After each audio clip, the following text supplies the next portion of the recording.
Hey there, everyone. Welcome to Spring Training Live, brought to you by Twins Daily.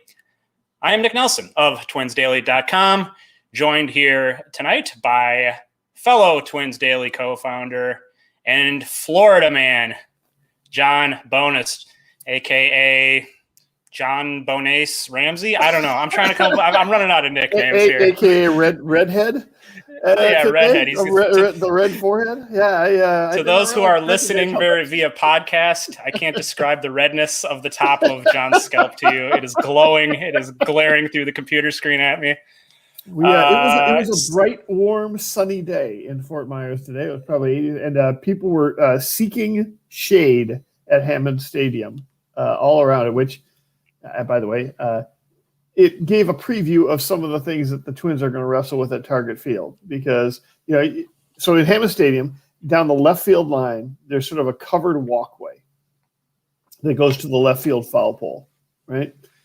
That was packed today because not packed, but it was full, right? There was not as much social distancing as probably people would have liked, right? In part because Dave St. Peter in his conversation about having games at Target Field suggested, one of the challenges they were going to face is in inclement weather, if it's raining or something like that. People huddle up. Everybody's going to want to pack into the bars, right? They're all going to go to the concourse, or they want to go to Herbeck's, or they're going to go to the left field tap room or something like that, and they're like, yeah, we know that's going to be a challenge. Like that's the biggest concern they have about inclement weather. It's not rescheduling games. It's not all that stuff. It's like, oh shoot, everybody's going to try and get indoors. So that will be a similar challenge. All right. So as I mentioned, it is Spring Training Live. This is our last episode, bringing you Mr. Bonus directly from Fort Myers. His last day in Fort Myers, actually. John, you're heading back tomorrow after what? It was almost a month down there, right? Yeah. We've been here since February 20th, not covering the team since February 20th because we had a 3-day quarantine period before we could get in there and cover the team. But yeah, it's been almost a month. So, great. I mean, it's we saw a lot develop now. And I think we're kind of getting into the one other beat writer, Phil Miller of the Star Tribune, said there's sort of a point at every spring training where you recognize, okay, crap's getting serious now. And he said that is this point. He said you often feel it in the locker room. Now, we're not in the locker room, but I think the fact that sort of move day is tomorrow night and Thursday and Friday means stuff's getting serious. Like at this point is where everybody sort of focuses a little more. And there's, some real competition starting for some spots in the lineup.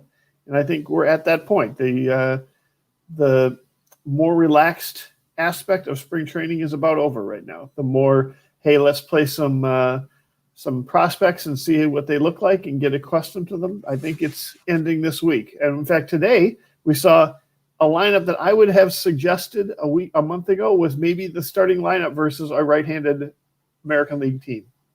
I mean, a left-handed starter in an American League city, because it was all of the almost all of the regulars with Rooker in right field and left field. I mean, yeah. So, yeah, we're getting there. As you can see on the screen, we got 2 weeks to go. The Twins played a game today. 2 weeks from today, they will play their final spring training game against Pittsburgh at home at Hammond Stadium. Then they will pack up and head north and play their season opener at Milwaukee 2 days later. So we are getting into the home stretch of spring training here, I guess you could say. And we're going to try to just cover whatever you guys. I've got a pretty light agenda for this show. I would love to talk about what is ever on the audience's mind. If you're watching via YouTube, Twitter, Facebook, and you've got a commenting function, feel free to ask questions or bring up topics that you'd like to hear discussed. We'd love to have you guys kind of guide the discussion. I see Levi says, thankfully, I'm not doing play-by-play tonight for the college I go to. So glad I get to listen. Well, thank you, Levi. We are happy to have you here. If there's anything you want to talk about, feel free to chime in. But first, just a few news items that I wanted to go over. Some of the latest sort of happenings down in spring training. Kenta Maeda has been named the opening day starter officially. Not a huge surprise, but last time we talked last week, John, we were a little unsure. It seemed like maybe they were setting up Barrios ahead of him, but not so much. And that's a well-earned honor for Maeda, who has looked phenomenal. I mean, he could not look better in spring action so far, right? Yeah, and we've understood that, Maeda's going to pitch the first game, Barrios the second game. What that lines up is that for Barrios to pitch the home opener. Maeda will pitch the overall opening day one, but Barrios would line up then for the home opener. So that's nice that they get to experience that. Maeda's looked unbelievable. I mean, so good right now. He himself said he could not have imagined this result when he was traded to the Twins. And for the record, he didn't seem like he was unhappy to come to the Twins at this time last year either. Like, he seemed to be, sort of excited about the opportunity and excited about the fact that they were going to keep him a starter full time, etc. I mean, you can see where maybe this was one of the best possible things that could have happened to his career, was to be traded to this franchise and be able to show what he was really capable of. I mean, he's in his early 30s at this point. He didn't have a lot of time left to sort of really establish himself as the pitcher he has become. And he's just absolutely thriving. And frankly, this year looks like he might even build more upon last year's success. And last year's success ended him a runner-up in the Cy Young Award voting. So, it's pretty exciting to see what might happen there.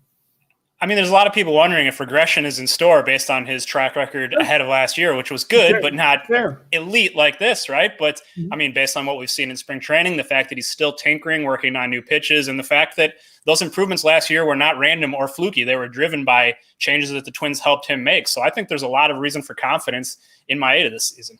Yeah, and I mean, listen, I'm not a big spring training results guy. But, there are certain statistics I pay more attention to than others. And strikeout versus walk ratio for pitchers is one of those things that I pay attention to a little bit in spring training. It does tell you a little bit about, sort of the underlying aspect of what's going on. It's that's not as a result of lucky hits or that sort of thing, or unlucky hits. And he's been outstanding. Like, he's just been outstanding. It's not just the numbers he's putting up; it's how he has looked in them in those various starts.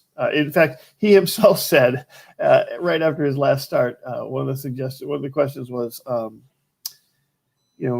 anything else you feel like you need before opening day? And his answer was like, I feel like I need to give up some runs. Like, this is crazy what he sees. He feels like he's jinxing himself with how good he looks right now. So, or maybe even some hits. What has he given up? One hit so far, and all. Yeah, I don't know. Yeah, something like that, right? Yeah. It's incredible. Other news, some minor league cuts. I guess the cuts system is kind of odd this year, and maybe John, you can explain a little bit what it means, what these players do when they get cut to the minor league squads. But the first wave was several pitchers: Jordan Balazovic, Dakota Chalmers, Joan Duran, Bailey Ober, Danny Colombe, and Ian Jabot. And the second wave was a number of hitters: Travis Blankenhorn, Nick Gordon, Gilberto Celestino, and Ben Rortvedt. All sent, optioned, or reassigned to the minor league camp, I guess. John, A, any surprises in that group to you? And B, maybe you could help people understand what even happens functionally when they're sort of cut at a time where there isn't really a minor league camp. Yeah, I mean, functionally, I don't know what the big difference is, 2 days ago versus today, or versus 3 days from now. I presume they are going to the minor league camp like they're leaving the locker room, but we can't get into the locker room, so I can't tell you that. At this, every other year, what would have happened is, we'd have walked into the locker room, we'd have seen Balazovic's name tag had been removed from his locker, and we'd have had some idea that he was on his way over to the minor league complex to get the rest of his time in. We can't see that now. So, as to what's happening actually physically in the locker room, I can't tell you. The way it's set up this year is the hitters are, so there's two clubhouses, I guess, at the site, right? There's one in Hammond Stadium, and that is sort of the major league one generally. And then there's also a minor league complex over on the across the parking lot, basically. And so usually that would mean you're kind of moving from one to the other. Well, this year, all the hitters are in the Hammond Stadium clubhouse, and all of the pitchers are in the minor league clubhouse. And in fact, what we understand is that since there's an off day on Thursday, starting tomorrow, we're going to get some word of various people moving one way or the other, because Rocco Baldelli would like to have sort of his team in the major league clubhouse, in the Hammond Stadium clubhouse, right? So a lot of the hitters who are currently in that clubhouse are going to head over to the minor league complex, I think, and we're going to get a bunch of pitchers over there. And in fact, Tyler Duffy, following his game today, talked a little bit about how excited he was to not have to walk across the parking lot anymore. He was going to be in there, and he said, and frankly, he said, I'm also looking forward to meeting some of the hitters, the new hitters we've got on this team. Like, it's not totally clear to me that he's met Andrelton Simmons, or I mean, like, because the pitchers kind of work out and do their thing, the hitters kind of do their thing, and now they're not even in the same locker room anymore, right?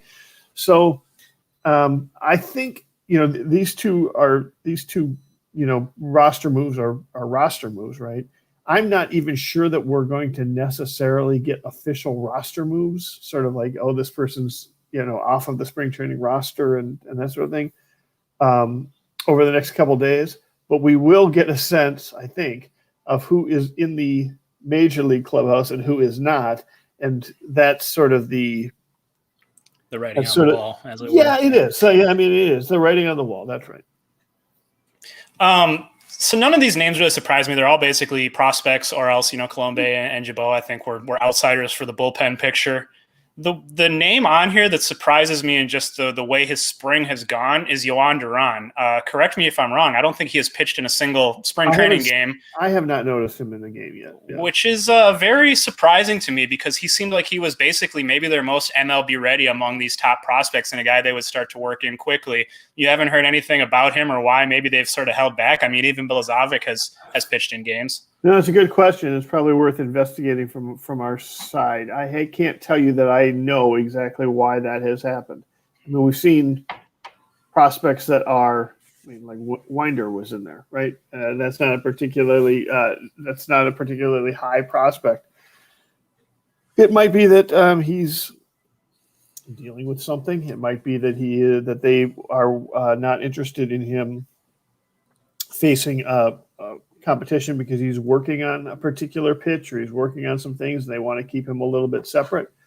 The truth is, I don't know exactly why. You're right. That's a omission that I am a little surprised about right now, and I'll be interested to see why, or to try and hear behind the scenes, why that didn't happen. We'll keep an eye on it. Last week when we talked, we were talking about Jay Happ and Andrelton Simmons getting ready to make their spring debuts. They since have both played. I think Simmons has started a couple games at shortstop, and Happ made his first spring appearance. Any sort of vibe on how they look, John, or sort of how it seems like they're hitting the ground here as they start to get going? Well, Happ only pitched 30 pitches. And I mean, he looked fine, but it was 30 pitches, right? He's got 3 more starts before the end of spring training, and then he'll have the next start after that. So that takes you to 45, 60, 75, 90. Often what will happen in that last start is they'll sort of back you off a little bit, give you a little bit of a rest. We basically heard from Wes Johnson today that that's probably not going to happen with Happ. He's probably going to have to continue upping his pitch count. 90 pitches is not a bad amount to be going for in your debut in the major league season. So I think he's going to be, more or less ready. I wouldn't be shocked if they, do pair him with another pitcher, or, conceivably could do a opener situation with him, something like that with the left-hander. Simmons has also been playing. He hasn't been hitting, but I think we'll be seeing him more. But frankly, Simmons isn't on the team to hit anyway. And then second of all, I think we'll be seeing him, every other day, pretty much until till we get to opening day so we can get him his time in. I don't think anybody's concerned about him not being ready for opening day. Okay, final tidbit here. We kind of knew this when we last spoke. The writing there was on the wall as well, but it's now official. Governor Walz has loosened some restrictions, and the Twins are going to be able to have 10,000 fans at Target Field for opening day and throughout the month of April. We kind of went over it, John, but I know you did a fun little TikTok video on this. Maybe just give, in that same spirit, the 30 to 60 second download for fans who are interested in attending a game and might be curious about some of the details of what that means. Yeah, so there's going to be 10,000 fans through May 6th. After that, they're hoping that they will be able to raise it. And, given the sort of vaccination rates that are going on in Minnesota, that's not a crazy hope. I think the hope is by July 4th, they would be able to have a full stadium. The way it's going to work is if you're a season ticket holder, first you get your season tickets, right? You have the option of claiming your season tickets. Now, they might not be exactly the seats that you reserved because some of those seats might be marked off and so on, but they hope to get you in the same section. After that, there's going to be a special opening ticket or tickets pre-sale only to season ticket holders for additional seats. And then on top of that, then after that would be tickets made available to the general public. They did commit to absolutely having some tickets available for the general public, which makes me think they're going to be holding back some from the pre-sale is sort of the thought process. But, I would expect those to sell out fast. When they did that at the spring training complex here, those sold out, the morning of. So I don't think you're going to have trouble if you are not a season ticket holder. I think your chances of getting tickets before May 6th or before that homestand that goes through May 6th it's going to be difficult. You're probably going to need to get them on the third party market. And then finally, it's all going to be digital this year. There is no paper tickets. There's going to be only digital tickets and digital cash. There's no cash going to be available. No cash. No vendors walking up and down the no vendors walking up and down the aisles. It's going to be you're ordering from a concession stand and you're using your credit card. It's going to be closer to a ballpark experience, but the lessened capacity will make it feel a little different, and not hearing the peanuts. Hey, I got beer here. That is a sound of the ballpark, but we'll have to make do without it. I would love to get to the home opener. It's going to be tough. I'm not a season ticket holder, but I've been thinking lately. I got 2 kidneys. I could probably do it without one of them. So If anyone's got an extra one and you're looking to barter, right. let me know. So we've got several different guests lined up for tonight's show, Twins Daily writers, to tackle some different topics that I think will be fun, and excited to bring on our first guest of the evening. You know him if you're a visitor of Twins Daily at all. It's Mr. Tom Froming, our head editor. Tom, how are you doing this evening, sir? Hey, I'm doing great. How are you guys doing? Good to see you. Really good, really good. Thanks for joining us. So we're having Tom on to talk about the sire of Fort Myers. Now this is an annual tradition that goes back several years. And Tom, since it is your brainchild and your baby, I guess I'll let you just explain a little bit the thought behind it. I don't know if you guys realize this, but if you get 3 people onto a show or a podcast, it is officially a Sire of Fort Myers committee meeting. So get off. I'd like to start off the meeting by just providing an update. Yes, for anybody, if this is your first Sire of Fort Myers meeting, just to let you know, this is we're looking at reasons to get excited about spring training stats. Essentially is what this really boils down to. Sure. There's a lot of things in spring training that's all noise that you don't have to worry about. This sort of hammers down on, okay, these are guys who, number one, spring training matters a lot to these guys, and their performances can really change their careers dramatically. And number 2, also, it's kind of a way to learn some of these new players, some of these new faces. A lot of the guys eligible you've heard of as prospects, but a lot of the other players, they're minor league signings or, guys you haven't heard of before. So it's sort of a way to sort of hear their stories as well and to focus on them. So basically, it's kind of a ripoff of the Mr. Mankato thing. Back when the Vikings had training camp and Mankato, kind of the Vikings media would pick a guy at training camp who impressed the most. That's sort of where the idea came from. And 2018 was the first year Ryan Lamar won it. He made the opening day roster. Nobody, and then Ryan Harper won it the next year. Nobody was thinking about either of those guys potentially making the opening day roster at all coming into spring training. So this is also sort of a sneaky way to really early on in spring training, before it gets really serious, start to kind of keep an eye on these guys popping up and have discussions about them. So that's sort of the gist of the whole thing. And kind of the fun thing about this year so far is actually maybe the biggest pop-up player in camp is technically ineligible for Sire Fort Myers. So I had to draw the line somewhere, to actually have concrete eligibility. Right. If you make it wishy-washy, it's like, well, okay, Lewis Thorpe. Who do you define as like an under-the-radar type guy? Right. So it came down to anybody who is not on the 40-man roster.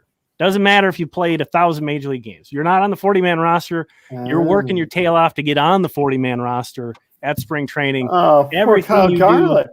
Poor Kyle There Garlick. We go. There it is.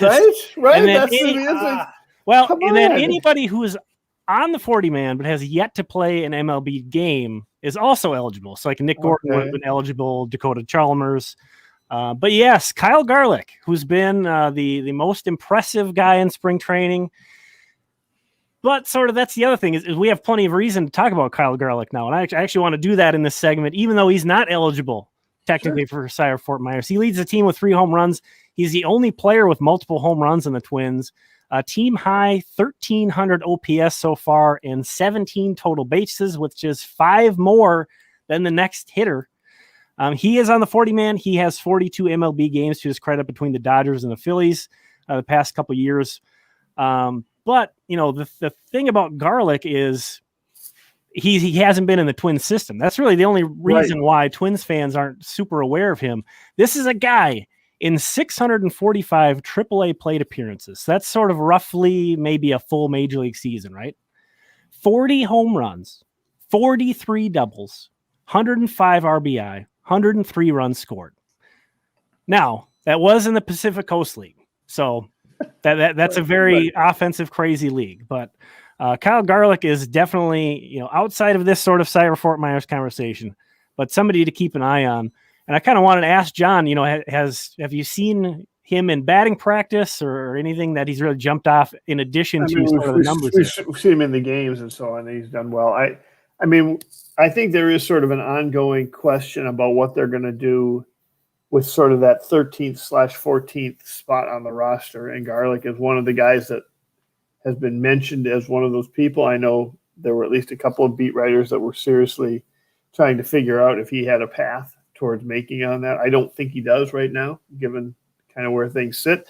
Unfortunately, Rooker's also having a great camp. I think one of the concerns was, well, maybe if, and I think also Garlick has an option. I think if Garlick didn't have an option, it might be a little bit different, but he does. And in fact, the only reason the Twins were able to get him is other teams weren't keeping him on their 40-man roster. So, unless I think the more likely path for him is sometime in St. Paul. Hopefully, he gets a shot at some point. God knows the Twins are, as Rocco is fond of quoting, people are fighting to be first in line if there's an opportunity right now. And I think Garlick is fighting pretty hard with, by the way, some other pretty good candidates. You haven't mentioned Keon Broxton, but Keon Broxton's had a pretty nice camp as well. He'll be mentioned, I'm sure. Yep. He might be one of the sire pieces, people who are looking for that opportunity. If they need a right-handed hitter in the outfield in that, or in the infield for that matter, I think Garlick might be able to play first base during the season. So, Tom, what I like a lot about this series too, and you kind of mentioned it. Spring training numbers are obviously generally very meaningless, but what the Sire of Fort Myers contest has kind of shown is that they're not totally meaningless. The top performers, those top under the radar performers, those first couple of years, Ryan Harper and Ryan Lamar, both made the roster which speaks to the fact that that last roster spot is often, someone might say, oh, put Trevor Larnach in that spot, just bring the best guy possible. But that last spot on the roster is going to be little used potentially. You don't necessarily want a great prospect or a young guy sitting there and not getting a lot of time. So oftentimes that last spot can go to someone who really rises to the occasion and makes a run in these Sire Fort Myers rankings here. So with that setup, let's talk a little bit about the guys who are in the running here with 2 weeks to go. Yeah, and obviously so much has to go right. That's sort of the other kind of fun part is you can kind of get invested in these guys and even just having that conversation about like, here's Kyle Garlick. He is on the 40-man roster, so he has sort of a leg up on. So even though he's not eligible for this award, this prestigious award, it sort of opens that dialogue to have these conversations about how maybe he has fewer barriers in the way of him than a guy like Keon Broxton does, because right. Keon Broxton, even though he's had a 2020 season with the Brewers in the major leagues, this is a guy who's, a major league player, extensive MLB time, but he's not on the 40-man roster. The Twins, so for him to not only make the opening day roster, the Twins would also have to, unless they can put somebody on the 60-day DL, which, fingers crossed they don't have to do that with anybody, they're going to have to take somebody off the 40-man roster to put Keon Broxton on it. So it's a huge hurdle for these guys. But yeah, he is I would say the leader in the clubhouse right now. He was seemingly the obvious choice coming into spring training. And yeah, he's got an OPS north of 1100. Again, he's got a very extensive MLB track record. I guess last year he spent the entire duration of the season, and he was back with the Brewers, but he never got out of their alternative site. So he's probably just really having a great time playing competitive games right now. So he's a guy who's certainly established himself.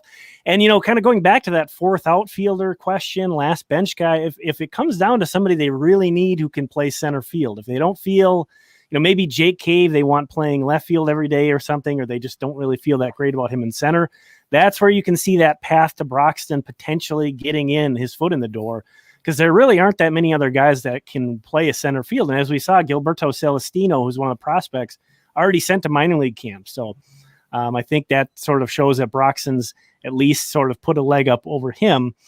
And then the other sort of major league established hitter is Zooey Lin, who's an infielder. He spent parts of the last 4 years with the Red Sox. Yeah. He never hit much, but he's got an OPS north of 1100 so far this spring himself. Yeah, he's been hitting the snot out of it. Yep. Don't expect that to continue. That's not who he is. Right. But he's played every single position except for first base for the Red Sox the past few years. That includes pitching and catching an inning of both of those. So, there again, if you're looking, he can play shortstop. We saw came in for Jorge Polanco today when Polanco pulled up a little lane. Yep. Yeah, so there's sort of a good mention of how is this guy going to make the opening day roster? The infield looks stacked. Luis Reyes doesn't even have a spot to play. Well, there we go. If you have one of these, let's say Polanco, he can't go. That's where Lin might sneak his way in. But it's sort of a thing where these guys have to continue playing out of their minds, and something else has to happen for them to kind of break camp. Yeah. Any other names in the running at this point that are worth watching, or would you say it's pretty clearly a two-man race here with about 14 days to go? I think there's some guys in the bullpen that are going to get, like John kind of mentioned, like stuff's getting real. And I think they're really going to start kind of thinning things out in the bullpen. They have so many arms out there. Yeah. And I think they're really going to end up kind of trying to figure out who the top of these minor league signings that they had were, the top of the heap of these relievers who weren't on the 40-man. Right now, that's Derek Law and Luke Farrell. Both of those guys, both of them with MLB experience. They both were signed to minor league deals, both right-handed relievers. Law has 3 shutout innings. Farrell has 3 1/3, so incredibly tiny samples. Ian Hamilton's in that mix. Brandon Waddell's in that mix. Somebody's going to emerge, and if not, they're gonna get consideration. I think what they do with the bullpen, I think they're gonna probably carry 14 pitchers. So it's gonna be a big staff, lots of opportunity. But again, those guys would also have to sort of give reason to get themselves added to the 40-man as well. So kind of on the outside looking in. And then one more thing about this year in particular, people are a little bit more excited and more interested in the AAA team than usual. So there's really no better way to get, in touch and familiar with the guys who are going to be the first team of St. Paul Saints affiliated Twins over in St. Paul most of these guys are, if they don't, push their way into the roster, they're going to be on that AAA club playing every day in St. Paul. Yeah, of the names you mentioned, Dobnik. You didn't mention Dobnik, who's on the 40-man roster. He's had a great camp, right? You did mention, but Thorpe also has had a great camp. But of the people off of the 40-man roster, I don't know how many of them are having a great camp, good enough to be a Sire Fort Myers. But somebody might sneak onto this roster as a left-handed reliever, because we haven't seen Caleb Thielbar yet. So does that open the room for Waddell or for Albers or somebody like that, just to get a left-handed, or do they just stick with like Smeltzer or Thorpe? If Thorpe doesn't get his fourth option, then they just keep him on the roster too. So I don't know. It'll be interesting to see. Yeah, and I think this Twins roster probably has the most depth. I mean, I don't remember a 40-man roster that had more depth than this team does now. It's got a lot. So it's going to be a challenge. But again, sort of that's the silver lining is you're going to be learning about your future St. Paul Saints if nothing else. So these guys are going to be around. All right, Tom. So for those who want to keep an eye on the Sire Fort Myers race here as it winds down, obviously they'll want to tune into Twins Daily. How many more updates do you expect to be given on the site here before we get across the finish line? I'm going to do it probably every Saturday. Every week on Saturday, it's kind of a lighter week, kind of a fun, time for me to mix in these goofy graphic, design images and silly, quad A guy discussions on Twins Daily. So, but yeah, hey, if you're looking for something to keep an eye on for spring training when there's so much noise and so many things that really aren't worth, investing too much time into, these are the guys. These are the guys to pay attention to. They're fighting for their careers. They're trying to, impress in a very short time that they have. So it's high stakes for these guys. Spring training may not matter much, but for these guys, it definitely does.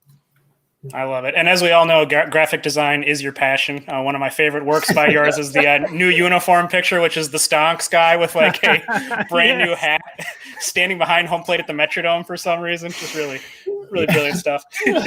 Yeah, I'm sad that the off season's over now because they're going to have to make a trade or something so I can throw that out there again. Yeah. All right. Thanks for joining us, Tom. Have a good night. Yeah, thank you guys. Have a good one. See you, Tom. All right. Well, we're going to keep it rolling here with our next guest, ready to join us already. Another Twins Daily writer, a very prolific Twins Daily writer. Very often his work is on the front page, and he's been writing with us for a long time. Welcome to the show, Mr. Cody Christie, live from North Dakota. How you doing, Cody? I'm doing well. Hey, guys. Good to see you, Cody. Yeah, you too. Great to have you. So Cody has recently written about a couple of topics that I think are very interesting to dive into as the season starts to approach, as far as what the Twins lineup is going to look like, what the back end of their bullpen is going to look like. So to kick it off here, we're going to look at who might be hitting leadoff primarily for the Minnesota Twins. Cody, I know you just wrote about this. I think that was last week. Why don't you run down sort of the candidates? Sounds like you kind of had 4 candidates picked out for the job and how you sort of stack them up and what their strengths are in that conversation. Yeah, I think we've seen over the last couple of years, Max Kepler has filled that role most regularly for the team, and Rocco seems to be comfortable with him. We've seen it in spring that Kepler's been up there at the top of the lineup when he is in the lineup, so he seems like a natural choice. But we have seen Baldelli use some other guys as well. Previously Mitch Garver had gotten some opportunities, especially when depending on the handedness of the pitcher. Obviously, it was one of Baldelli's biggest reasons for putting Garver up there. But he's obviously is coming off a tough year, so maybe not him. But Polanco could be another option too. It does look like Baldelli might be a little bit more comfortable having Polanco be in the middle of the lineup. This year, that's where he's been used a lot so far this spring. I think throughout the professional career of Byron Buxton, there's always been talk about him being a leadoff hitter just for the speed aspect of it. And he kind of fit that prototypical, he can get on base maybe and beat out hits and get some steals and kind of wreak havoc ahead of maybe some of those bigger bats for the Twins. And then I think Luis Arraez could kind of fit that leadoff hitter mold too, even though he might not be, starting every day per se. But he has those bat to ball skills. And I think all Twins fans just love watching his at bats anyway. The way he shakes at the balls as they go by him.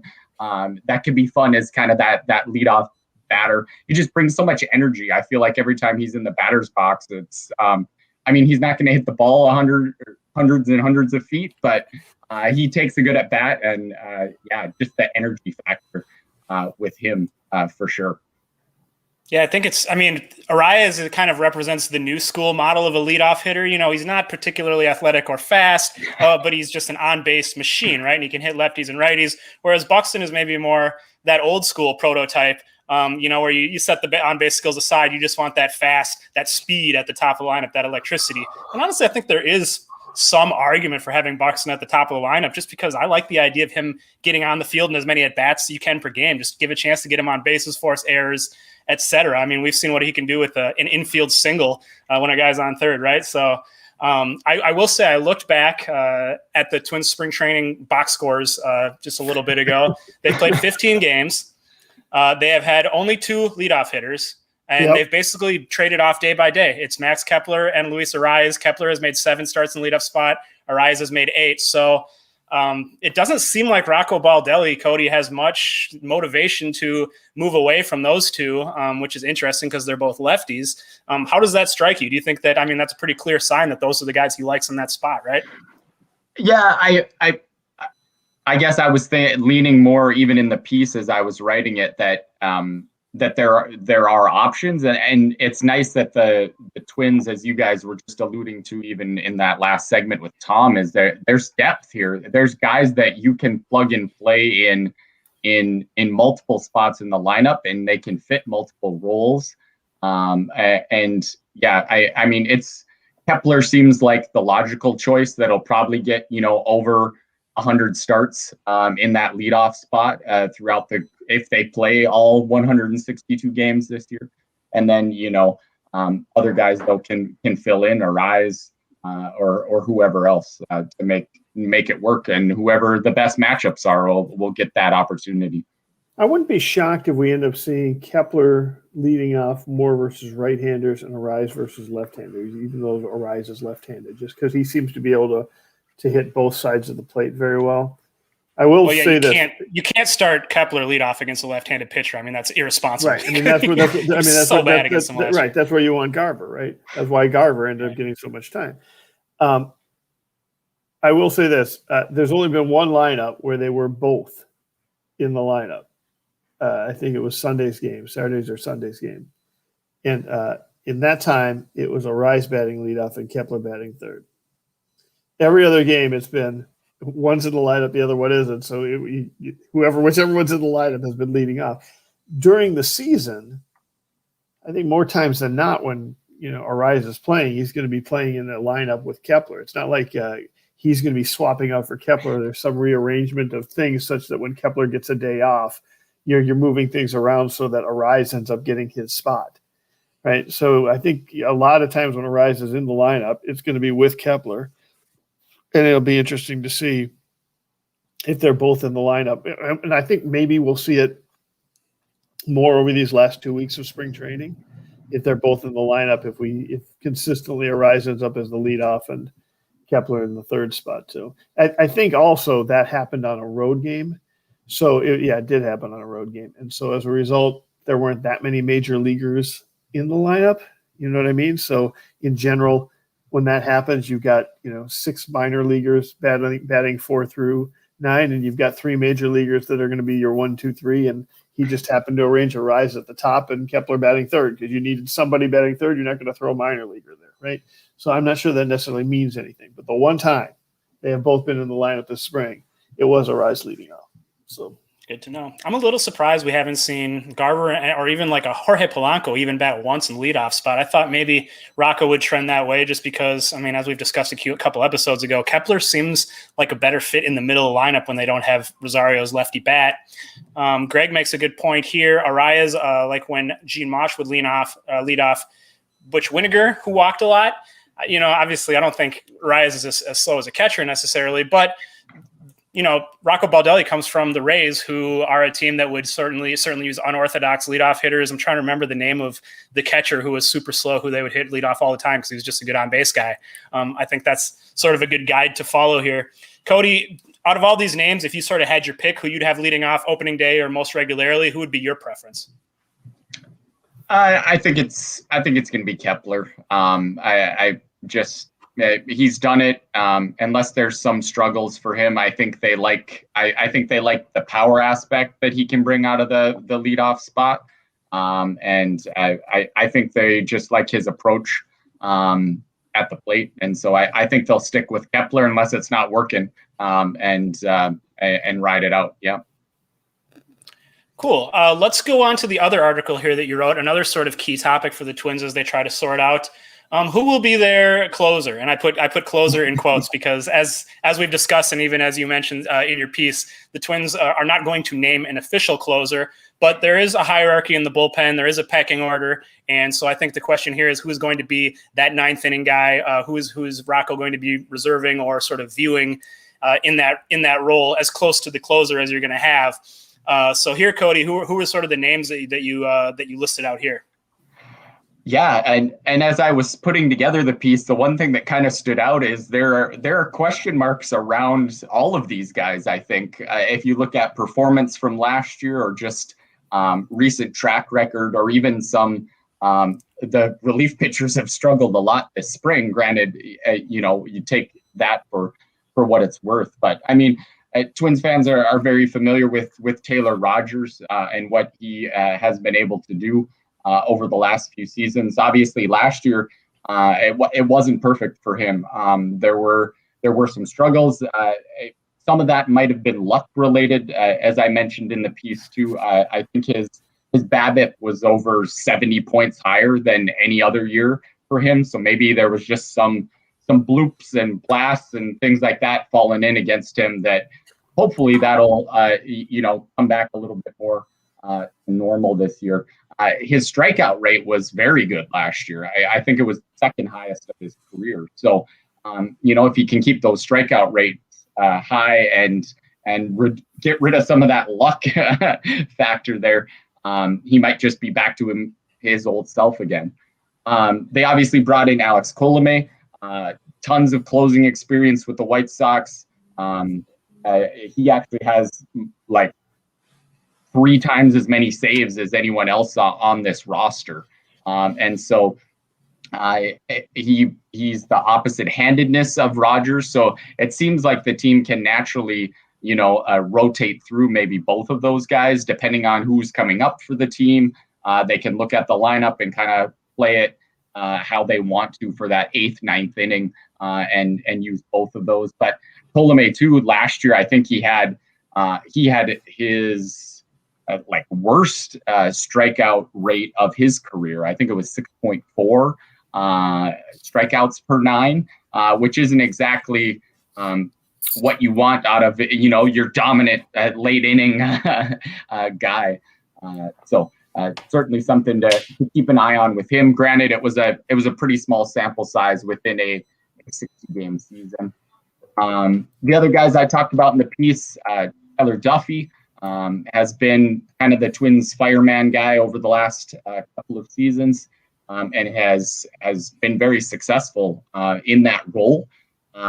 There have been some questions around him this spring. I have velocity issues until it looked like today it was up a little bit better, hitting at least in the low 90s. Before that, he was averaging not quite 90 miles an hour, which isn't quite up to par for him.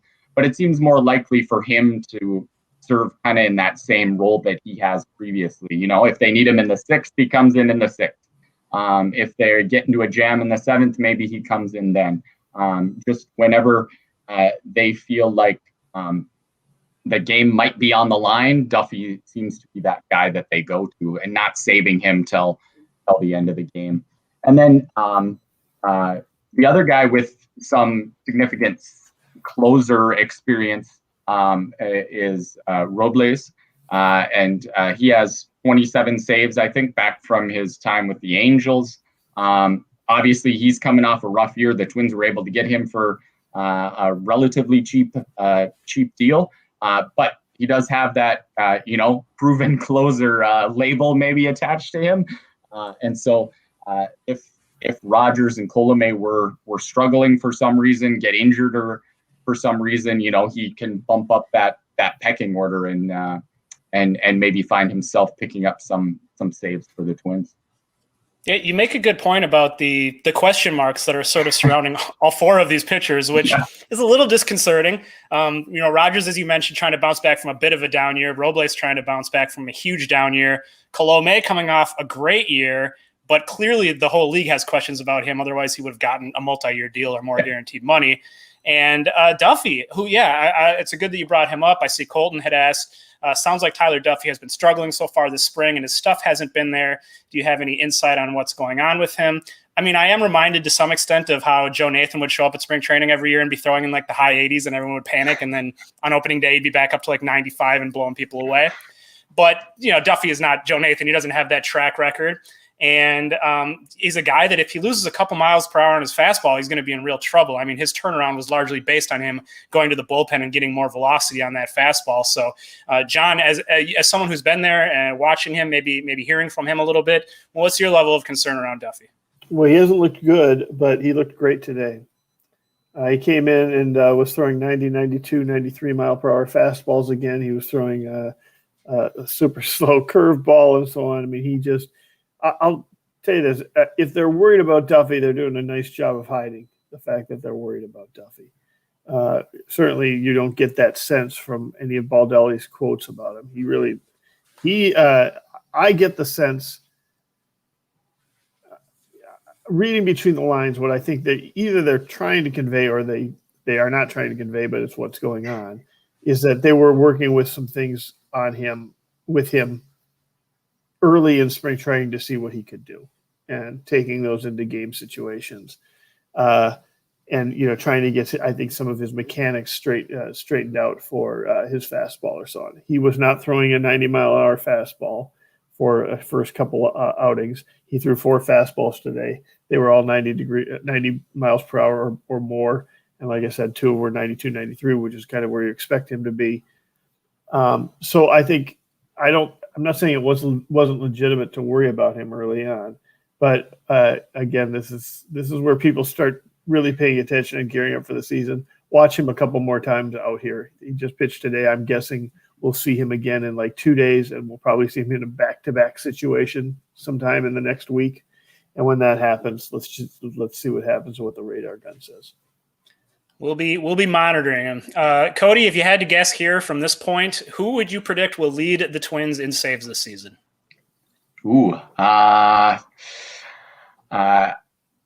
I'm gonna say Rogers is back and fills that role. I just think that there was some luck involved in last year, and I think Rocco is gonna have faith in him for most of the season, and I think he'll be back to where he was in 2019. Yeah, I'm with you. I think that makes sense. He's got a long track record, but I do bet the saves will be distributed pretty heavily, and there will be several guys getting some. Cody, I know, as I mentioned, Cody writing a lot on the site. You can find his work 2 or 3 times a week. I know your most recent piece was on Randy Dobnak and his new slider he's been flashing this spring.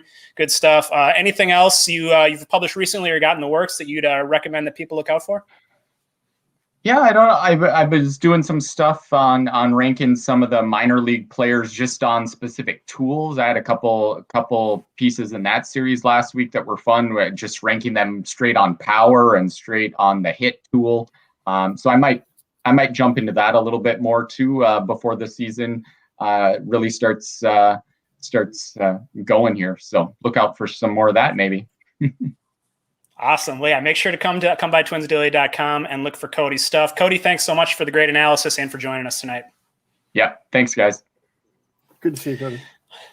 All right, so I see we've got a few questions piling up as usual. I'm terrible at keeping up with them, but we're going to go through one more guest here and cover just a couple more topics. Then we'll rattle through some of your questions before we wrap up. So feel free to submit some more of those in the comments if there's anything else you'd like to hear us discuss.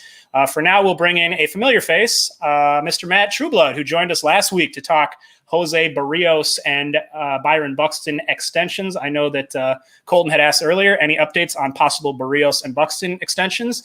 No updates, but if you're interested in sort of getting a real specific framework for what those potential deals could look like, I recommend going back and checking out our last episode. Matt really broke it down. Matt, how you doing tonight, man?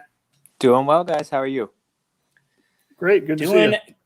Good. So you've written a few different things lately that I'd like to touch on, but it seemed like a good place to start since we were talking just recently about Luis Arias and his possibility of being a frequent leadoff man. As I mentioned, you talked about Barrios and Buxton extensions a little bit, which have been common talking points. Not as much talk about Luis Arias. So I was interested to see this article in which you said it's a deal they almost can't afford not to make. So I don't know if many people have it on their mind because he's so young. He's still a long ways from free agency, but of course, that can be the most opportune time to strike a long-term extension.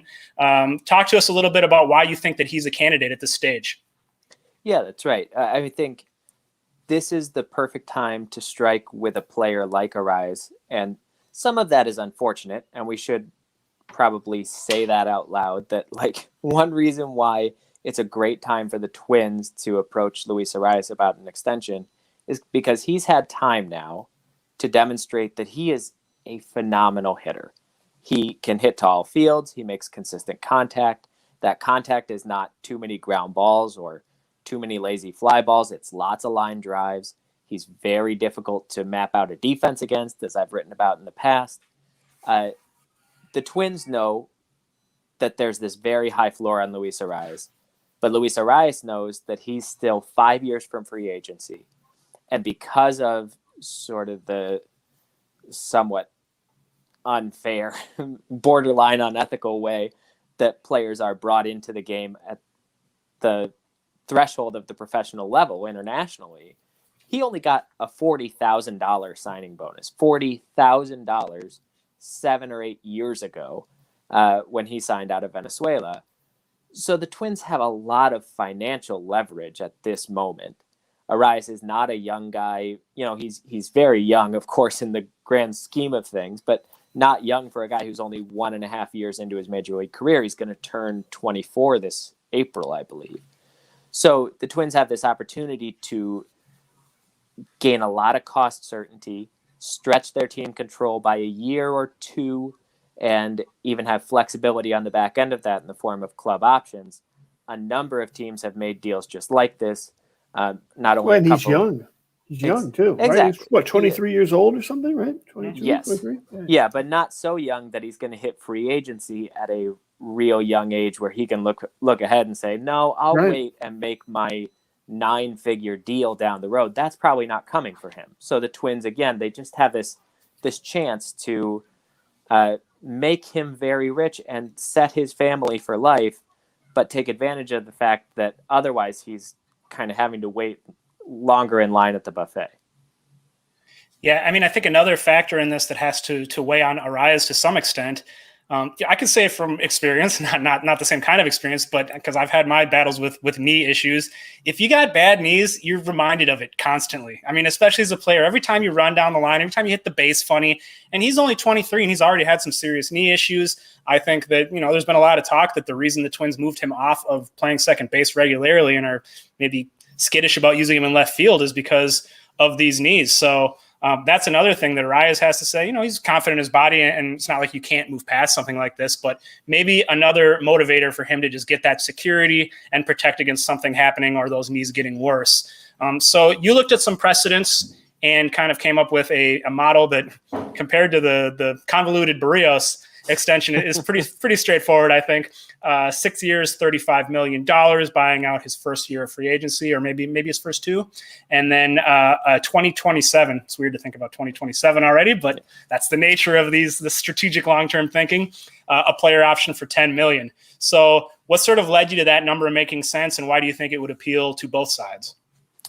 I built it on the frameworks of two deals with sort of superficially similar players, Ketel Marte and Ozzy Albies, who signed over the last few years. Now, there are other semi-relevant precedents that you could also point to. Guys who signed at slightly different service time thresholds, like Jorge Polanco or Rougned Odor, or who had slightly more similar profiles, because Marte and Albies are kind of very explosive athlete types compared to Arise. But I think overall, sort of balancing what they each do well and where their drawbacks are, and again, the different levels of leverage that the teams involved had over those players at those stages. Like, for instance, Ozzy Albies signed out of Curaçao for $350,000, and then only 5 or 6 years later was negotiating this deal with Atlanta. Well, they didn't necessarily have as much leverage over him as the Twins have over Arise, but Albies still signed a dirt cheap deal just because he really wanted to be in Atlanta, and they were able to sort of take advantage of that.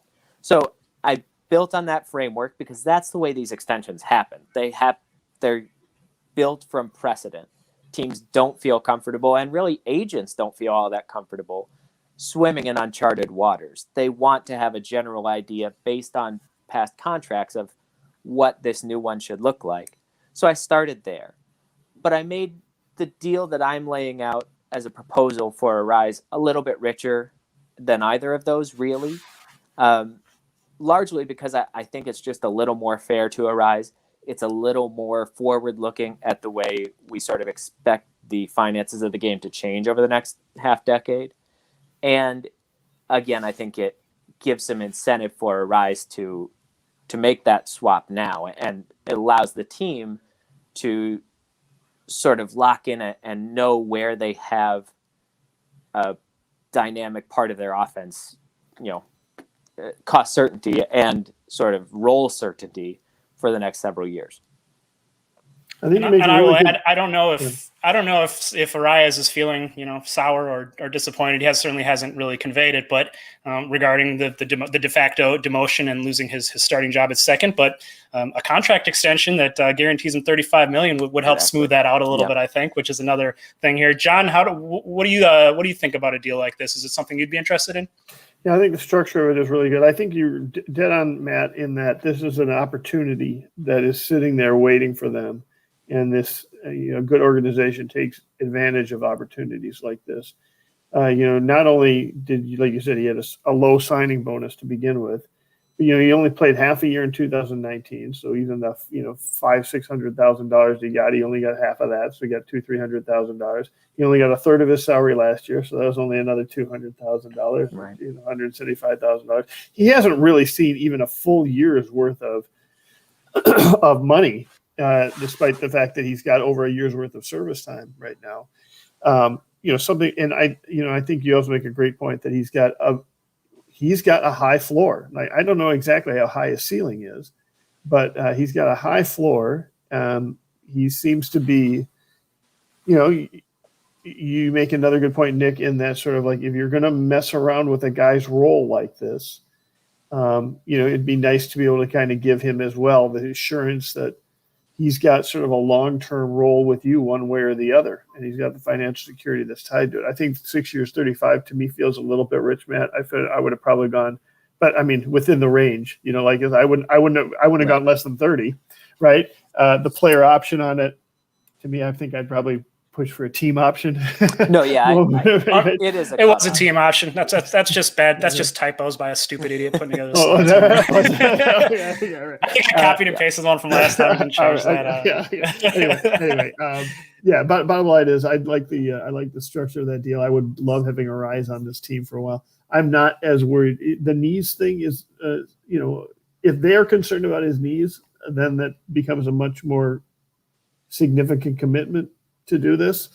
I'll tell you, he did have surgery on one knee, and then he had the tendonitis in the other knee yesterday. I asked him yesterday whether or not, he's just generally kind of got some chronic knee problems. And he said, no, it's just a one-time thing on the one knee. Well, what, I don't know what he's going to say or not say to that, but It's worth asking about it. Right. And maybe that's the sort of reason they aren't leaping into this. But I'm actually a little surprised at this point that seeing they made similar deals with Kepler and Polanco at about the same time frame in their careers and about the same age. The fact that he's 23 is a really significant factor in this. And so, you've got him locked up until he's 30 this way. And that's exactly what I want to have Luis Arraez locked up to. So I like this idea very much. Yeah, I mean, those guys, I think Kepler and Polanco were a little further along, but I mean, it does underscore the fact that the Twins like to make team-friendly long-term extensions. They've shown a penchant for doing that with their core guys. Yeah. So I think this is very plausible. It's not something that many people have been talking about, but it would make a lot of sense for the Twins, and I think the fans would be pretty excited to have a fan favorite like Luis Arraez locked up. Oh, yeah, for sure. I want to touch on a few other things with you here, Matt. We were talking about Arraez and Kepler as sort of the guys vying for the leadoff spot. It seems pretty clear based on the way Rocco's been building his lineups that he's got his eyes on those two as sort of the leadoff guys.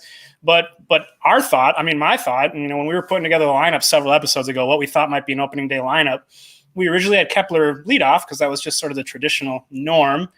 But then as we started to go through the lineup and there was no Rosario to put in the fourth spot, it really kind of struck us that it makes more sense to use Kepler in the cleanup spot. He almost seems perfectly suited, especially if he gets back more towards that 2019 level of production. And I know it's something you've sort of touted as well.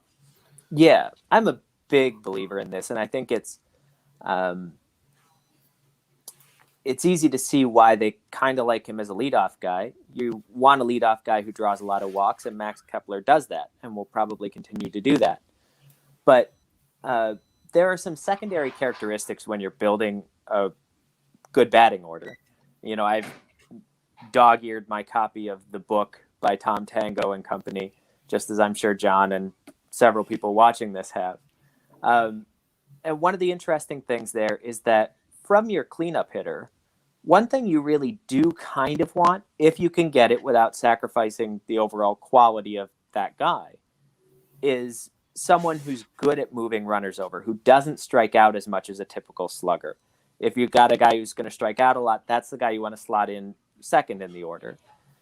So Kepler doesn't strike out much. For his career, when there are runners on third and less than 2 outs, when there's a runner on second and nobody out, he moves that runner up about 58% of the time. The league only does that about 50% of the time. Overall, he makes productive outs in about 32% of the situations where he has the chance to. The league only does it in 28%. He only grounds into double plays about half as often as the league does, controlling for the number of opportunities he has. He puts the ball in play a lot. He puts the ball in play, but he gets it in the air. Right. So he's very good at moving runners up, avoiding double plays, all the things you want a cleanup hitter to do if you can get it, again, without having a guy who's just not a good hitter there. And if you slot in Kepler behind Donaldson and Cruz batting second and third, you've stacked all your best hitters at the very top of the order, and you have sort of all those little interaction factors that we've realized statistically even out more often than not over a long season. But if you have the right roster to synthesize it, it really can be a beautiful thing, and you can be a more efficient offense than the typical modern offense, which is not all that efficient, really. Kepler gives you that opportunity, but only if you bat him fourth. He doesn't do some of the other things that you might like that you might like to be emphasized in your leadoff hitter's profile. Whereas Arraez does a ton of them, and especially given the guys you're going to have probably batting at the bottom of your order, Arraez is perfect for the leadoff spot, and Kepler slides perfectly into the cleanup spot. Now, the only problem is, right now, their plan doesn't necessarily involve having Arraez in the lineup regularly enough to say he's our leadoff hitter. But other than that, I would definitely be penciling in Kepler most of the time, any time except when a tough lefty's on the mound, as the cleanup hitter right behind Donaldson and Cruz. How would you feel about sliding him in between Donaldson and Cruz in the 3 spot? So that's obviously I like that idea in part because facing a tough right hand, if they're bringing in a right hander to face Donaldson and Cruz, I got Kepler sitting in there to apply a little pain. And it just feels to me like Kepler ain't going to face a lot of left-handed pitchers then. You know what I mean? Well, yeah, I mean, yeah, and as an addition to that point, if someone wants to bring in a left-handed pitcher to face Kepler, which teams are going to want to do until he shows he can hit lefties after last year, not with the 3-batter minimum rule, you're going to have him face Nelson Cruz or so. Yeah, Go ahead, Matt. That's been true going back a ways, that when you're sort of mapping out your order, you should also think a little bit about not lining up especially two left-handed hitters in order. Now, the Twins aren't necessarily in danger of doing that anyway, but sure, it can be done. I guess the one problem with that is that if Kepler's coming up a lot with 2 outs and nobody on in the first inning, this goes back to the original reason why statistically your third hitter shouldn't be quite as good as your second or fourth. They tend to bat a lot in that situation, 2 outs, nobody on, when there's not a ton that they can do to generate offense. But one thing that has an especially low value is a walk, and Kepler's good at drawing those walks. Now, obviously, Nelson Cruz is going to draw his walks too, but he is as will Donaldson.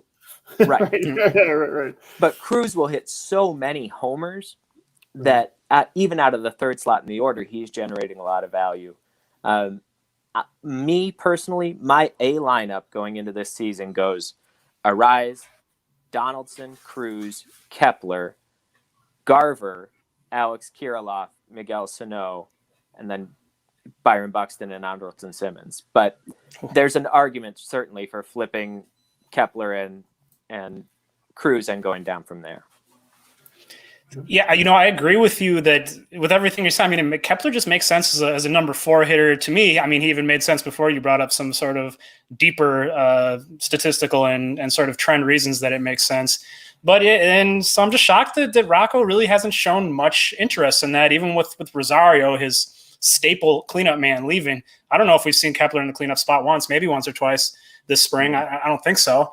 He's always let off, and except for the one time they hit third when Polanco was in the lineup. It's always been he's leading off, right? He seems more inclined to use Polanco in the cleanup spot, who makes sense sort of in the sense that you were talking about, which you want someone who makes contact there. But I just don't know that I trust him to hit for enough power. I'm not sure I trust his left-handed swing until we see it coming back. So putting him in that sort of crux spot behind, if it's Kepler, Donaldson, Cruz, it seems a little risky to me, but obviously they have a lot of belief in Polanco. I mean, what's your feeling on Polanco if he's the guy they're using there? Yeah, he's the most interesting hitter on this team in that way to me going into the season, because I mean, we know what we don't know, right? with when it comes to his health, when it comes to whether or not he's going to rebound in the power department, it's just impossible to say until he's been doing it for a little while or failing to do it again. Personally, I don't have a ton of faith in that. And when I have him in the lineup, I'm probably batting him down more toward the bottom, just because of how crowded this lineup is with good hitters.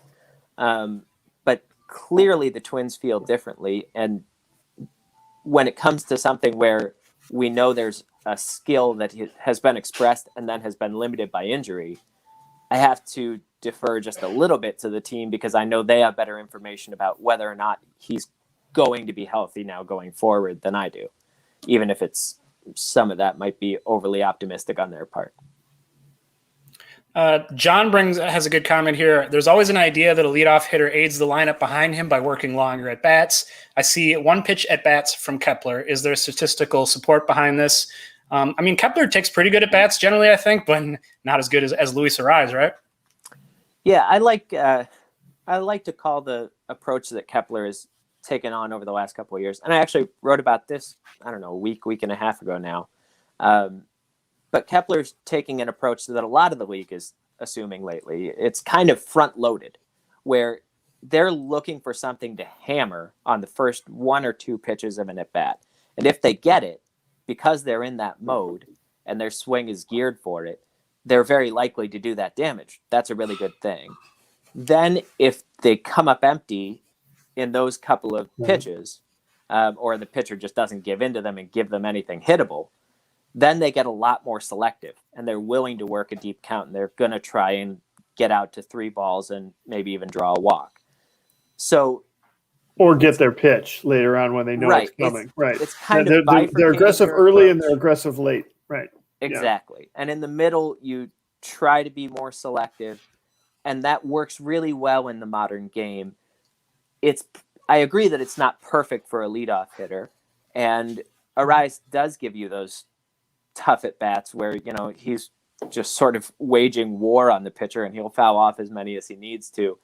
But statistically, at least, we haven't found a lot of evidence that effect that people talk about, where you're going to make the pitcher show you everything he's got and then the rest of the lineup will benefit. That trickle down doesn't happen quite as cleanly as we might like to imagine. I'd also suggest that Arraez is very similar in that same philosophy. He looks to jump on pitches very early as well. He's not trying to work a count or work a walk. He's trying to jump on something early. And in fact, he's patient and disciplined, but he doesn't walk a ton. Yeah. Right. Yeah, I mean, he's the fun thing about Arraez is he can be aggressive early, fall behind in the count, and still, you're going to see a 3-2 pitch at some point down there because you feel like you've got a decent shot. A puncher's chance is getting another 3-2 pitch at some point. But it feels like both of them sort of do that. My guess is if statistically Arraez sees more pitches overall, but it doesn't feel like it's a tremendous amount of difference in sort of both of their approaches. No, yeah, it tends to wash out because early in counts when Kepler's swinging, he's swinging hard and he's more willing to take a whiff in those situations. Whereas Arraez, it's a really high contact rate no matter what. So once Arraez swings the bat, the good chance is the bat's going to end. Whereas Kepler, he may be willing to swing and miss if he's fooled on something that he's trying to drive, and then he's going to settle in. And once he gets to 2 strikes, that's when he starts taking his B hack and making more contact. So if you want to read more about the potential Luis Arraez extension framework, make sure to go check out that article. It might still be on the front page, but they slide off the front page fast at Twins Daily these days because we got a lot of content coming up. People are excited as the season starts getting closer. Matt, anything else you would encourage people to go check out either at Twins Daily or elsewhere? I know you wrote recently on our site about an intriguing trade scenario. Yeah, a 2-parter on Luis Castillo, the Reds' ace, and one of the very best pitchers in baseball. I think better even than people are maybe realizing, who would be a great target for the Twins. Obviously, it would hurt. You'd be paying a lot, but I sort of lay out the arguments and why that would be an interesting acquisition. I have a couple other pieces probably coming out through the balance of the week. So yeah, spend time at Twins Daily. It's awesome. We do have so much coming out from so many people. Awesome. And make sure to check out Matt on Twitter at MA Trueblood. Check out his newsletter, Penning Bull, which I believe is linked via his bio. Great stuff. Matt, thank you for joining us. Great stuff as always. Thanks, guys. All right.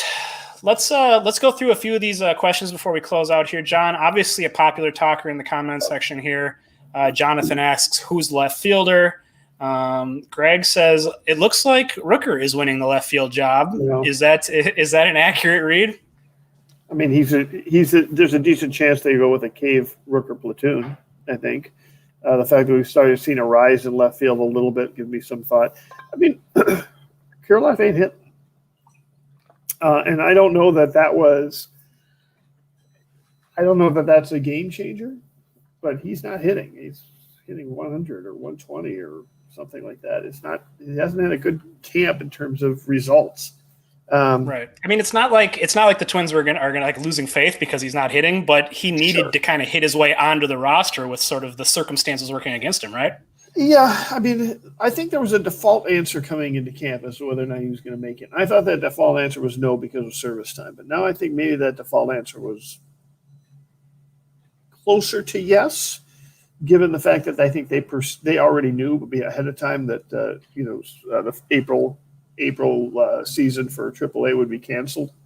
I think they had a sense of that coming into camp, right? And So, it might have been that he was in a position to do that, but, they don't want to force. Listen, you certainly don't want to burn service time when you think a guy might not quite be totally ready, right? that doesn't make any sense whatsoever, right? If he came in and everyone was like, listen, the kid's ready. He's absolutely ready. And I think that is sort of their mindset going in, is that he was ready. And in fact, Baldelli talked 2 days ago, I think, about how you mentioned the word potential with Kirilloff, and then he said, no, you know what? I want to correct myself. The word isn't potential. He's beyond potential. He's ready. He's here, basically. Right. It's just he just hasn't had the opportunities to show it. Right. And you hear that kind of conversation, you think, well, he's got it. And then he's hitting 110 or 120. So I don't know. Let's see what happens over the next couple of days with the moving day. I've always been of the theory that if they weren't serious about keeping Kirilloff on the roster, he would be gone by this moving day. That they wouldn't want to, if they were keeping him back because of service time or whatever else, they don't want to drag that conversation into the end of March. They want to have that conversation and get that out of the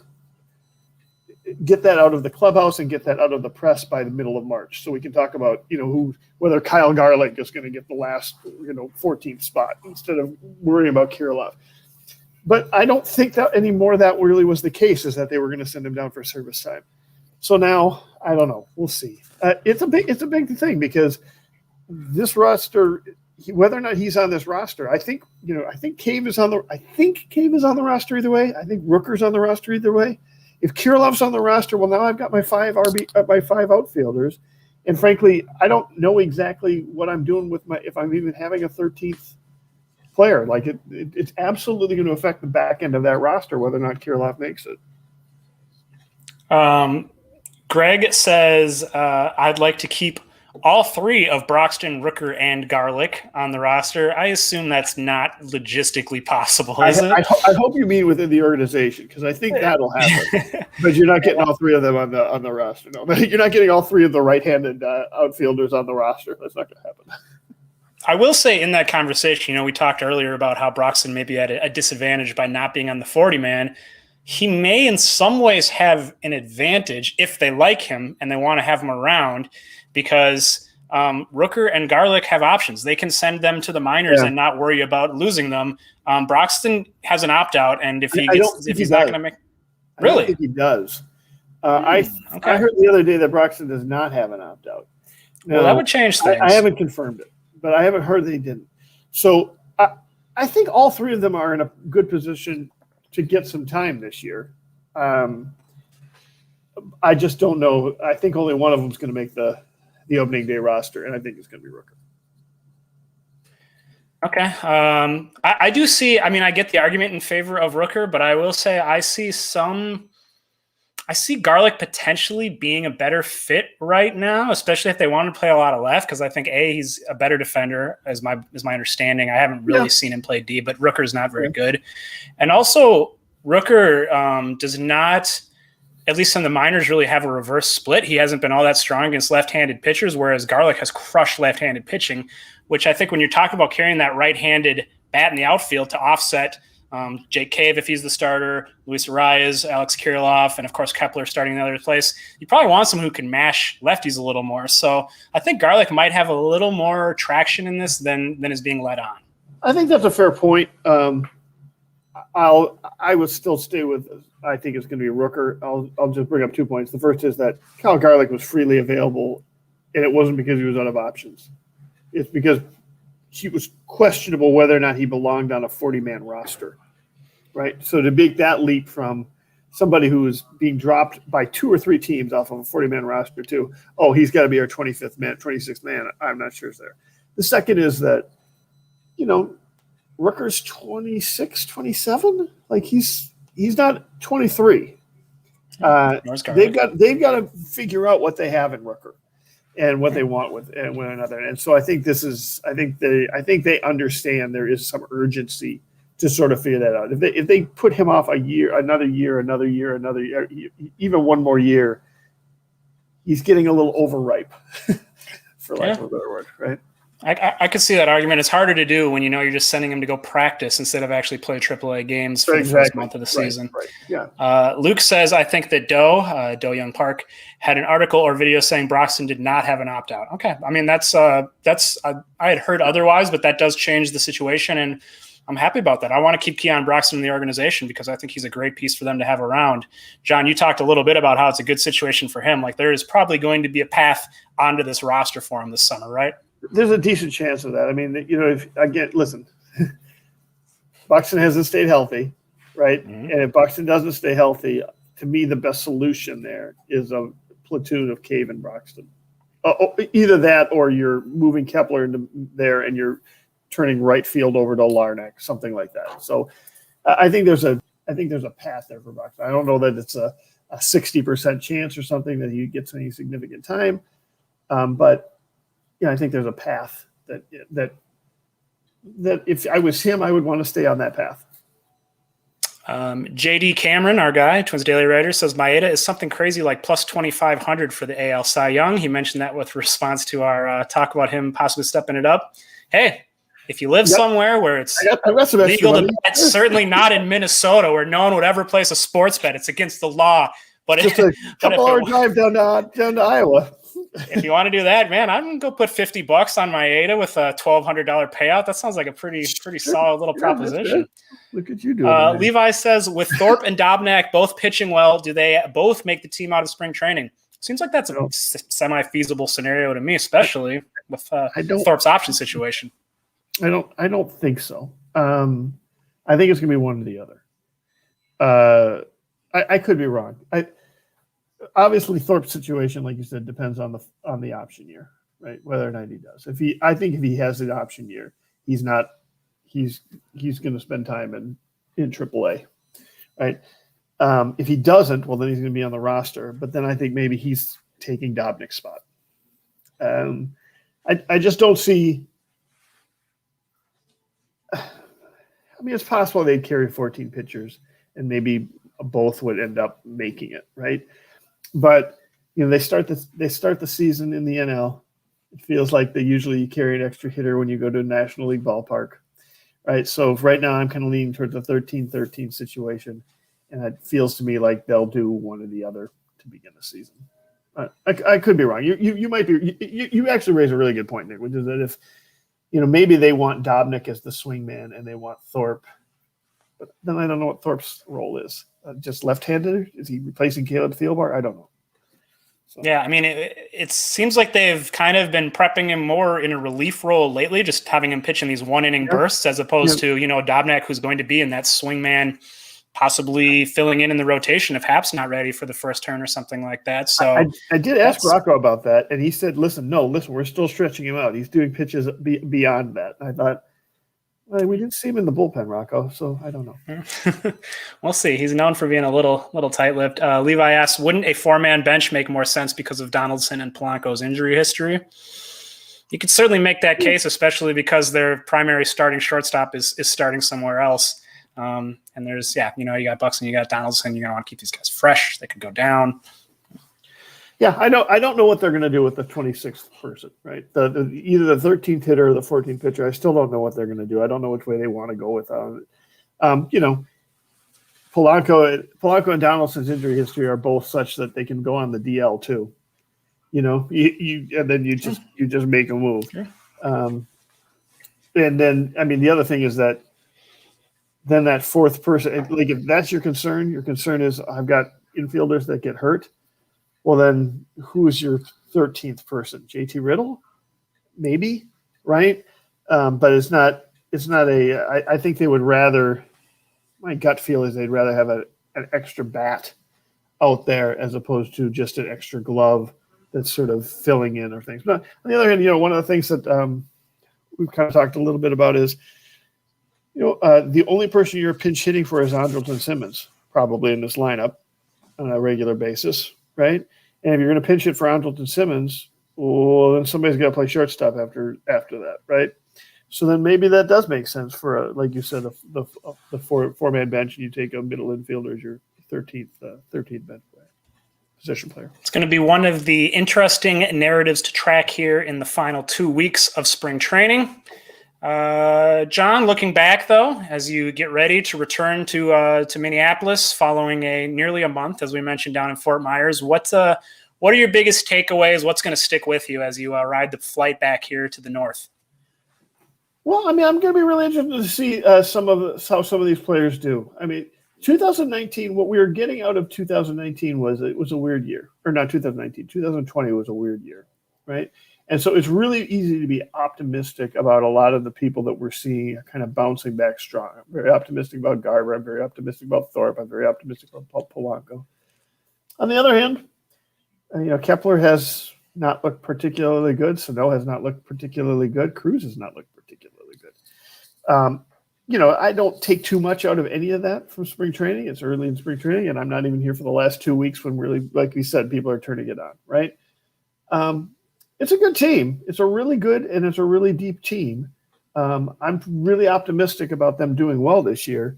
Whether or not they're going to have the horses to run away with the Central, I'm not sure. But I think this is I think they have as much starting pitching as we've seen in 10 years, maybe longer. And I think that could be the strength again this year, despite the fact that we're kind of still thinking this team is the Bomba squad. I love it. I'm excited. I hope we can get some Bombas back. Michael Bush says, historically, the best swingman in Twins history was Jim Perry, who alternated between the BP and rotation for 5 to 6 seasons in the mid-1960s. Dobnak fits that role to a T. I don't know, John, you were an adult at that age, probably. I was unborn yet. What's your memories of old Jim Perry? I don't remember that much about Jim Perry. I think I was born about the time Jim Perry was doing his swingman stuff. What are you most looking forward to when you get back into town, other than, of course, being back in the proximity of your great friend Nick? Right. I'm looking forward to see where early spring in Minnesota looks like. Listen, I'm like everybody else. I'm sick to death of this coronavirus thing. The fact that it seems to be fading away just as spring starts to be hitting Minnesota and as baseball is starting up again, I can't think of a better trifecta to kind of get me pumped up about spring. This might be one of the most memorable springs in Minnesota history, and we like our springs, right? They're usually based on how terrible the winter was beforehand. Well, we've had like a year-long winter, right? And yeah. I am looking forward so much to spring in baseball and catching some games at Target Field. Me too. We had our typical our spring snowstorm, and you just missed it. So I think the snow will all be melted here by the time you get back. Good job. Lots to look forward to. The weather is warming up. We're just 16 days away from opening day, and about 3 weeks away from the Twins' home opener, which will have fans in the stands. Very exciting stuff. And most exciting of all, we've got John coming back to join us here in the Twin Cities. So 2 weeks left of spring training. Still some things left to play out. We'll be keeping an eye on it from afar as we end our on-site coverage. Still, of course, going to be plenty of coverage at twinsdaily.com to keep track of. So make sure to come by, read, write. You can start a blog. You can write yourself. And, of course, if you guys want to, if you missed any of this episode, you want to run it back, you can go to our YouTube. We always have the full episodes there. You can subscribe to our podcast and always find this and other content there. So we'll have more content coming. Spring training live probably coming to an end since we won't have anyone live from spring training, but lots of good stuff on the way this year, and we're pretty excited about it, ain't we, JB? I'm really excited about this. It's going to be a great year.